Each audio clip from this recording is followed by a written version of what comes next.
Nel cuore di un piccolo paese circondato da dolci colline, nacque una bambina di nome Margherita. Aveva occhi luminosi e un sorriso gentile, ma il suo cuore conobbe presto il dolore. La madre, che tanto l'amava, lasciò il mondo troppo presto, lasciandola sola con un padre che, pur volendole bene, si sposò di nuovo. La nuova moglie non la volle vicino a sé e la trattò con freddezza.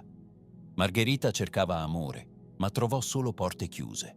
Era giovane, bella come un fiore appena sbocciato, e il suo cuore, assetato di affetto, si lasciò incantare da un uomo ricco che le promise felicità. Per anni visse al suo fianco, pensando di aver trovato ciò che aveva sempre cercato. Ma una notte terribile tutto cambiò. Quel giovane che le aveva donato promesse e sogni fu ucciso in modo crudele. La notizia arrivò come un tuono improvviso. Il dolore le strinse il cuore, il rimorso le incendiò l'anima. Capì in quell'istante quanto fragile fosse stata la sua felicità. Capì di aver cercato amore in un luogo sbagliato, di aver camminato su un sentiero che non le apparteneva. Fu allora che sentì una voce dentro di sé, una voce dolce e potente che la chiamava. Decise di non voltarsi indietro. Con mani tremanti tagliò la lunga chioma che l'aveva resa desiderata. Indossò abiti semplici e si incamminò verso un nuovo destino. Arrivò a Cortona, città sconosciuta, con il cuore pieno di pentimento e speranza.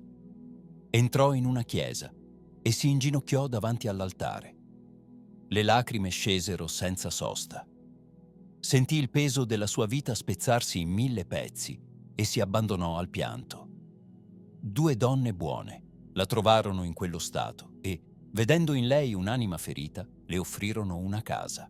Margherita accettò con gratitudine, ma dentro di sé sapeva che la sua vera casa era ormai solo la preghiera. Ogni giorno si alzava all'alba, si inginocchiava davanti al crocifisso e chiedeva perdono con tutto il cuore. Rinunciò a ogni comodità, a ogni vanità. Camminava per le strade aiutando poveri e malati, consolando chi soffriva, asciugando lacrime che nessuno vedeva. Un giorno, mentre pregava con fervore, sentì una voce sussurrarle: «Cosa vuoi, poverella?» Il cuore le batté forte. Non ebbe dubbi. Sollevò lo sguardo e rispose con tutta l'anima: «Voglio solo te, mio Signore». Da quel momento non ebbe più paura di nulla. Costruì un rifugio per chi non aveva casa, per chi non aveva cibo, per chi aveva perso tutto. La sua vita divenne un dono per gli altri, un faro di luce in mezzo al dolore.